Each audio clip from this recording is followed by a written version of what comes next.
On va voir quelle est la meilleure banque choisir quand tu es frontalier suisse. Déjà, il faut savoir que tes besoins bancaires vont être différents selon chaque profil. Soit tu as un profil qui souhaite juste dépenser en France, garder sa vie de français et tout dépenser dans le pays. Soit tu souhaites dépenser en Suisse, donc dépenser en francs suisses, sortir souvent avec tes collègues en Suisse, aller dans un fitness, etc.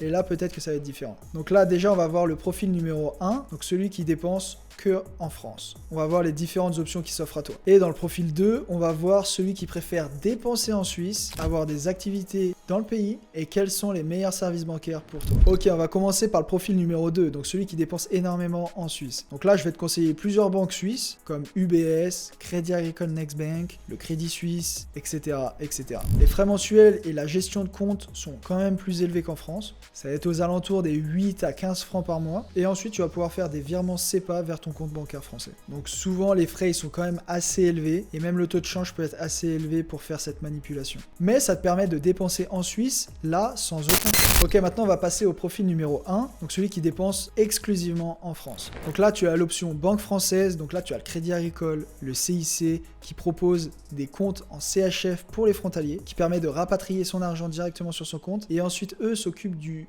change automatique vers ton compte français, du coup dans la même banque. Donc là, tu peux dire génial, tout est centralisé dans la même banque, mais bien souvent, il y a des frais de gestion excessivement chers. Le taux de change prenne énormément de frais à l'intérieur. Donc c'est pas la super option à prendre, mais en termes de confort, c'est le plus simple. Il y a également un système où tu peux bloquer ton taux, c'est-à-dire tu peux te dire ok, là on est à un taux de 1,05. Tu le bloques maintenant et tu peux le bloquer sur 6 mois. Tu sais que tu auras tout le temps la même paye pendant 6 mois. Ensuite, tu as un système de change en ligne qui s'appelle IBANI. C'est un système qui a été créé pour les frontaliers et pensé pour les frontaliers. Ça va te donner un RIB, donc un IBAN en CHF, donc en francs suisses, que tu vas pouvoir donner directement à ton employeur qui va pouvoir te virer ton salaire sur ce compte. Ensuite, ça va faire le change automatiquement vers ton compte français ou tu peux le faire manuellement, comme tu le souhaites, au taux de change le plus attractif du marché. Mais ça va te permettre aussi de payer toutes tes charges liées à la Suisse, comme ton assurance maladie si tu es à la LAMAL, comme ton troisième pilier pour la retraite également. Donc c'est un super moyen, le moins cher, le plus simple à mettre en place si ton but c'est de